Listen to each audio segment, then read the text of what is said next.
என்னோட ஹஸ்பண்ட் ஒரு ஜிம் அடிக்ட்டுங்க. இது ஹெல்தியா, இதுல சுகர் கண்டென்ட் எவ்வளோ இருக்குன்னு கால்குலேட் பண்ணிக்கிட்டே இருப்பாங்க. அப்பதான் என்கிட்ட சேலஞ்ச் பண்ணாங்க, சுகர் இருக்கக்கூடாது, ஹெல்தியா இருக்கணும், டேஸ்டாவும் இருக்கணும், அந்த மாதிரி ஐஸ்கிரீம் பண்ண முடியுமான்னு.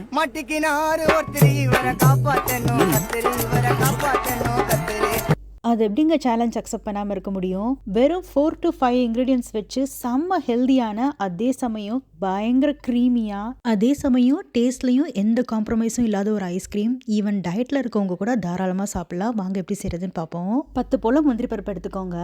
ஒரு 20 போல் பேரிச்சம்பழத்தை கொட்டைகளை நீக்கிட்டு நல்ல சூடான பால், கொஞ்சமாக பால் ஊற்றினா போதும், ஊற வச்சுருங்க. நல்லா ஊறட்டும். ஒரு அரை மணி நேரத்துக்கு அப்புறமா அதை மிக்ஸி ஜாரில் சேர்த்துக்கோங்க. கூடவே ஹோம் மேட் பன்னீர், வீட்டிலே செஞ்ச பன்னீர் எடுத்து அதையும் சேர்த்து நல்லா இந்த மாதிரி பேஸ்ட்டாக அரைச்சி எடுத்துக்கோங்க. இது பன்னீர் சேர்த்து அரைக்கிறதுனால பயங்கர க்ரீமியாக இருக்கும் இந்த ஐஸ்கிரீமு. இப்போ நம்ம அரைச்சதை ஐஸ்கிரீம் மோல்ஸ்லேயோ இல்லை இந்த மாதிரி பேப்பர் கப்ஸ்லேயோ ஊற்றிக்கோங்க. பேப்பர் கப்ஸில் ஊற்றுனீங்கன்னா இந்த மாதிரி ஃபாயில் போட்டு அதுக்கப்புறமா ஐஸ்கிரீம் ஸ்டிக்ஸை சொருகி விட்டுருங்க. ஒருவேளை உங்ககிட்ட இந்த மாதிரி சிலிக்கன் மோல்ஸ் இருந்தால் அதுலேயுமே நம்ம அரைச்சதை ஊற்றிக்கலாம். இப்போ இது எல்லாத்தையுமே ஒரு 12 hours நல்லா ஃப்ரீஸ் பண்ணி எடுத்துக்கோங்க.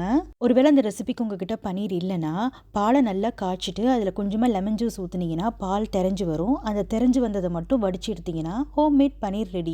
அதை கூட இந்த ரெசிபிக்கு நீங்கள் யூஸ் பண்ணலாம். அப்படி ஒருவேளை நீங்கள் கடையில் வாங்கி பயன்படுத்துறதுனா அமுல் பன்னீர் வாங்கி பயன்படுத்தலாம்.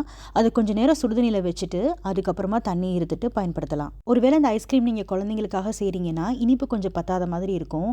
அதனால மிக்சியில் அரைக்கிற இடத்துல ஒரு 1/4 கப் இல்லை 1/2 கப் அளவுக்கு வெல்லம் சேர்த்து அரைச்சி அதுக்கப்புறமா ஃப்ரீஸ் பண்ணிங்கன்னா நல்லா இனிப்பாக இருக்கும். கட்டாயமாக ட்ரை பண்ணி பாருங்கள்.